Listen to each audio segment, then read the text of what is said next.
Hello everyone. Let's move on to the next topic. It's a second last topic from your syllabus for the first sessional examination.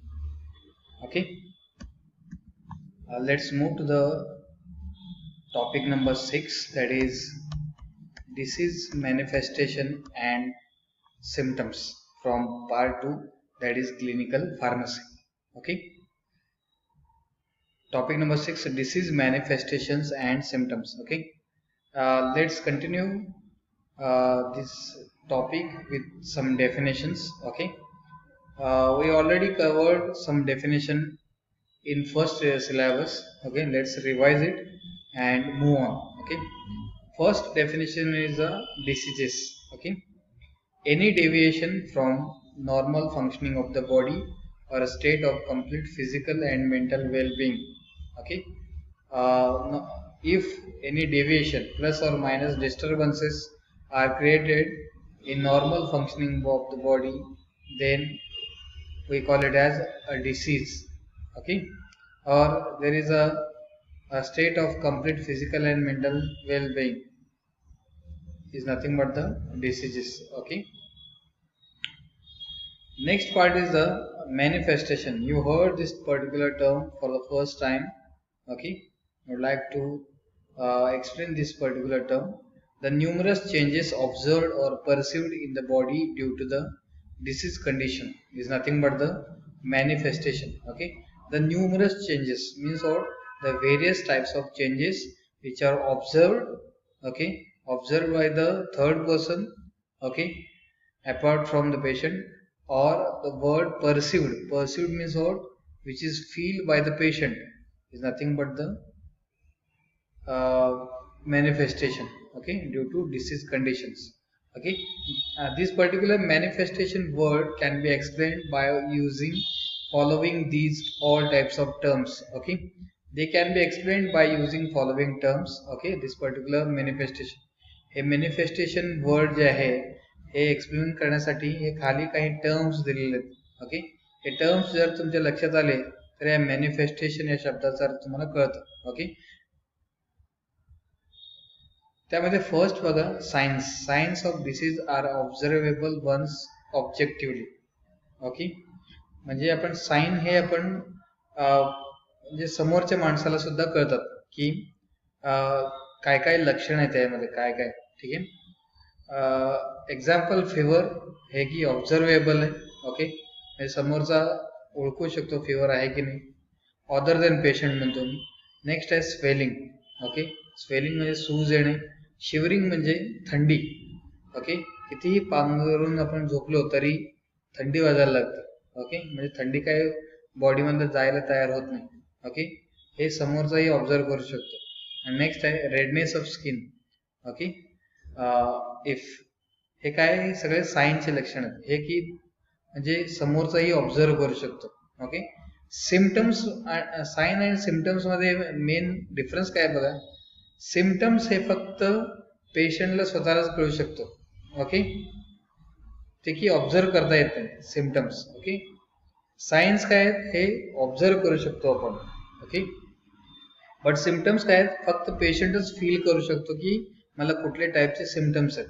Okay, म्हणजे सिम्पटम्सच patient कडूनच आपण माहिती काढू शकतो. Okay, हे difference लक्षात आलं तुम्हाला. साइन म्हणजे काय, आपण ऑब्झर्व करू शकतो एखाद्या पेशंटचं. आणि सिम्पटम म्हणजे काय, जे की फक्त पेशंटच आपल्याला सांगू शकतो किंवा पेशंटच फील करू शकतो. Okay, symptoms cannot be observe by others.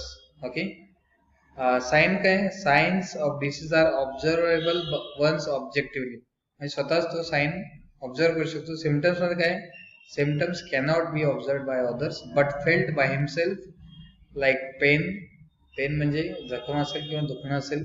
अनइझीनेस म्हणजे अनकम्फर्टेबलनेस, कम्फर्टेबल फील करत नाही तो. नॉशिया. ओके, त्याच्यानंतर burning sensation, irritation, dryness of mouth. Okay, burning sensation होतं, इरिटेट होतं. ओके, ड्रायनेस ऑफ माउथ होतं, हे स्वतः आपण फील करू शकतो. ठीक आहे, हे लक्षात येतं. नेक्स्ट आहे लेसन्स, इंजुरी और wounds resulted in the body structure due to diseases. Okay, injury or wounds. Okay, resulted in the body structure due to disease. काही डिसीज मुळे आपल्याला इंजरी किंवा वुंड्स तसंच राहू शकतात, लेसन म्हणतो आपण त्याला. नेक्स्ट आहे सिक्वेल. हा शब्द ऐकलाच असाल तुम्ही, मूवीचे सिक्वेल येतात. सिक्वेल म्हणजे काय, फर्स्ट मूवी मधून दुसऱ्या मूवी मधलं, म्हणजे फर्स्ट मूवी मधला जो आउटकम असेल त्याला आणि नेक्स्ट पिक्चर आपण तो काढतो त्याला आपण काय म्हणायचं, sequel. Okay, the outcome of disease is referred in some cases is referred as a sequel. Okay, outcome of disease असं म्हणतो त्याला. ओके, एका डिसीज मधून जर आपल्याला दुसरंच काहीतरी डिसीज झाला किंवा काही आउटकम आला तर त्याला आपण काय म्हणायचं, sequel. Okay, jaundice after malarial infections or infestation. Okay, scar left after curing of wounds. Okay, scar म्हणजे काय, खपली असं म्हणतो. एखादा जखमचा जो खपली असतो, एखादा जखम झाला त्याच्यानंतर जो खपली येतो त्याला आपण काय म्हणायचं, सिक्वेल. म्हणजे एका डिसीज पासून दुसरंच काहीतरी होऊन बसणं म्हणजे काय, sequel. Okay, etiology to study the cause of diseases is nothing but the etiology. Pathophysiology means what? The mode and development of disease in the body is nothing but the pathophysiology. Okay. आपण next point आहे classification of diseases. Okay, एक 6 classification दिले त्यांनी. Okay, infectious diseases number 1 tuberculosis आणि pneumonia. Okay, serological disease hepatitis and AIDS. Autoimmune disease, rheumatoid arthritis. Okay, endocrine or exocrine disorders, diabetes, peptic ulcer, etc. Okay, हे आपण बघणार आहोत, फक्त तुम्हाला क्लासिफिकेशन लक्षात घ्या. Congenital or acquired disorders, example cardiovascular diseases. Okay, and last one is the functional diseases, we call it as epilepsy, etc. Okay, feet येणे पण असं म्हणतो epilepsy म्हणजे. ओके, तुम्हाला मी इथं काही कलर केलेले आहेत. ओके, हे थोडस टर्मरिक टाईपचे जे कलर आहे. ओके, हे tuberculosis, hepatitis, rheumatoid arthritis, peptic ulcer आणि एपिलेप्सी हे एक्झाम मध्ये खूप वेळा विचारलेले डिसीजेस आहेत. ओके, एक्झाम मध्ये फ्रिक्वेंटली आस्क क्वेश्चन्स आहेत. ठीक आहे, आपण वन बाय वन बघूया. इन्फेक्शियस डिसीज पासून स्टार्ट करूया आपण. टोटल या टॉपिक मध्ये तुम्हाला 7 डिसीजेस आहेत. ओके, त्या 7 डिसीजेस मध्ये हे काही कॉमन टर्म्स आहेत. Etiology, epidemiology, pathophysiology, sign and symptoms is also called as manifestations. Okay, and treatment. Okay, हे काही कॉमन पॉइंट्स आहेत. म्हणजे तुम्हाला एक्झाम मध्ये क्वेश्चन सुद्धा असंच विचारतात, write the etiology, epidemiology, pathophysiology, sign and symptoms and treatment of tuberculosis. Okay, असंच तुम्हाला एक्झाम मध्ये क्वेश्चन असते. ठीक आहे, आपण आज ट्युबरक्युलोसिस बद्दल इन्फॉर्मेशन घेऊया. मराठीमध्ये आपण ट्युबरक्युलोसिसला काय म्हणतो, क्षयरोग. ओके, कळतं. इटिओलॉजी म्हणजे काय बघा, the spread of disease. Okay, or the reason of disease. Okay, sorry, the reason of disease nothing but the etiology. Okay, कुठल्या पर्टिक्युलर रिझन मुळे हा डिसीज जनरेट होतो. Tuberculosis is a communicable chronic disease caused by Mycobacterium tuberculosis and M. bovis. ओके, हे त्याचे बॅक्टेरियाचे नाव आहेत, Mycobacterium tuberculosis आणि M. bovis. Okay, इथे एक वर्ड आलं बघा, क्रोनिक. क्रोनिक म्हणजे काय, लॉंगर पिरियड ऑफ टाइम एखादा डिसीज जो राहतो त्याला आपण काय म्हणायचं, क्रोनिक. ओके, नेक्स्ट आहे epidemiology. Okay, the spread of that particular diseases. It is estimated that 1.7 billion people are infected worldwide with 8 to 10 million new cases and 3 million deaths per year. Okay, हे त्याचं ratio दिलंय त्यांनी. एक सर्वे केल्यानंतर त्यांना observe केलंय त्यांनी की 1.7 बिलियन म्हणजे 1.7 अब्ज लोकांमध्ये हा डिसीज होतो per year. Okay, 8 to 10 million new cases दरवर्षी या ट्युबरक्युलोसिस येतात आणि 3 मिलियन डेथ्स पर इयर होतात. मिलियन म्हणजे काय, दशलक्ष. 3 दशलक्ष लोकांचं डेथ दरवर्षी होतो. ओके, पॅथोफिजिओलॉजी. पॅथोफिजिओलॉजी म्हणजे काय, mode and development of particular diseases in the body. म्हणजे हा पर्टिक्युलर डिसीज बॉडीमध्ये कसं कसं वाढत जातं आणि कुठल्या कुठल्या ऑर्गनला तो टार्गेट करतो, तो पर्टिक्युलर डिसीजेस, हे आपण बघूया पॅथोफिजिओलॉजी मध्ये. Mycobacterium tuberculosis are rod shaped, इथे दिलंय बघा रॉड शेप्ड आहेत ते. ओके, असं उंच उंच असल्यासारखं rod shaped aerobic bacteria infected to the host by an airborne contamination. Airborne disease आहे हा. Okay, airborne contamination. ओके, म्हणजे हवेतून पसरणारा हा रोग आहे. It affects firstly the lungs due to its oxygen rich environment. Okay, oxygen शक्यतो lungs through आपल्याकडे येत असतात, मग शक्यतो तो लंग्सला टार्गेट करतो. This bacteria will multiply in the lungs. Okay, हा बॅक्टेरिया मल्टिप्लाय होत जातो, वाढत जातो. As the intensity of bacterial attack increases. Okay, जसं जसं बॅक्टेरियल अटॅक जसं जसं वाढतो तो कुठल्या ऑर्गनला टार्गेट करतो. The organs like bones, liver, limbs etcetera gets affected. Okay, म्हणजे हळूहळू हा शरीरामध्ये पसरत जातो हा ट्युबरक्युलोसिस. ओके, सुरुवातीला त्याचं लोकेशन आहे लंग्स आणि त्याच्यानंतर bones, liver and lips. Okay, कळतं, हे लोकेशन लक्षात ठेवा. आणि एअरबॉर्न डिसीज आहे हा सुद्धा शब्द लक्षात ठेवा. नेक्स्ट आहे sign and symptoms of manifestation. Okay, first sign काय दाखवतो बघा, आपल्याला टीबी झालंय त्याचं पहिलं साइन आहे pyrexia. Normally rise in temperature in the evening is nothing but the pyrexia. संध्याकाळी आपल्याला थंडी वाजायला चालू, ताप यायला चालू होतं. ओके, नेक्स्ट आहे word fatigue, malaise and loss in the body weight. Fatigue म्हणजे काय, थकवा येणे. मेलेस म्हणजे काय, रेस्टलेसनेस. ओके, म्हणजे आपल्याला रेस्ट फील होत नाही. And loss in the body weight. Okay, body weight कमी होतो. Loss of appetite and night sweats. Okay, रात्री घाम यायला लागतं.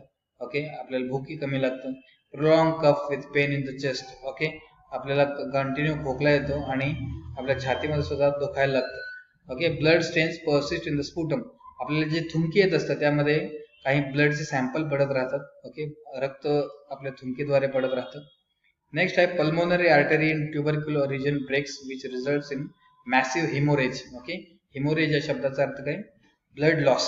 ओके, पल्मोनरी आर्टरी ब्लॉक झाल्यामुळे आपल्याला हिमोरेज सुद्धा होऊ शकतं. ओके, याच्यावरती ट्रीटमेंट काय बघा, ट्रीटमेंट कसं केलं पाहिजे आपण. ओके, ट्युबरक्युलोसिस वरती त्यामध्ये दोन पार्ट दिले त्यांनी, use of first line drugs and second line drugs. Okay, first line मध्ये बघूया आपण combination of these drugs such as rifampicin, isoniazid, pyrazinamide, streptomycin, ethambutol. The combination of these drugs have a greatest efficacy and acceptable level toxicity. हे काही ड्रगचे नावं दिलेले त्यांनी. Okay, ते कसं घेतलं पाहिजे बघा. A treatment starts with rifampicin plus isoniazid plus pyrazinamide plus ethambutol for a period of first 2 to 3 months. Okay, हे 2 to 3 months मध्ये हे याचं ट्रीटमेंट चालू केलं पाहिजे. हे ड्रगचे नाव कंपल्सरी लक्षात ठेवा, एक्झाम मध्ये खूप इम्पॉर्टंट आहेत. Okay, then it is followed with rifampicin plus isoniazid plus ethambutol. Okay, याचं जर सक्सेसफुल रिझल्ट आला तर एक हा पायराझिनामाइड हा पर्टिक्युलर ड्रग स्किप केलेला आहे. ओके, नेक्स्ट आहे supportive measures. Vitamin B6 is given orally during therapy to nullify toxic effect that is neuritis. Okay, neuritis means what, inflammation of nerves usually causing pain and loss of functions. Okay, is nothing but a neuritis. High protein diet is recommended like cereals, meat, eggs, milk etc to gain the body weight. Body weight आपल्याला येण्यासाठी हे काही फळभाज्या किंवा मांस आणि eggs सुद्धा आपण घेतलं पाहिजे. दुधासोबत दूध हे सुद्धा घेतलं पाहिजे असं त्यांनी रिकमेंड केलेलं आहे. नेक्स्ट आहे use of second line drugs in case of reoccurrence. म्हणजे हा रोग जर उलटला, परत आला, or resistance develop to the first line drugs, then the following drugs are being use. Okay, म्हणजे फर्स्ट लाईन ड्रग मधले जे हे मेडिसिन्स आहेत हे जर हेल्पफुल झाले नाही तर आपल्याला सेकंड लाईन ड्रग चालू करता येतं with highest doses, with highest concentration. Okay, त्याचे नावं दिलेत बघा, ethionamide, सायक्लोसेरिन and amino salicylic acid. हे काही ड्रगचे नावं दिलेत. ओके, फर्स्ट लाईन ट्रीटमेंट आणि सेकंड लाईन ट्रीटमेंट, त्याच्यामध्ये ड्रगचे नावं खूप महत्वाचे आहेत. डोस काय, त्याचं रेशो काय आहे, हे सगळं माहीत असलं पाहिजे. ओके, सेकंड लाईन मधले सुद्धा ड्रगचे नावं सुद्धा तुम्ही पाठ करा. ओके, हा पार्ट संपतो इथे ट्युबरक्युलोसिसचा. ओके, राहिलेले जे डिसीजेस आहेत आपण नेक्स्ट लेक्चरला घेऊया. थँक्यू.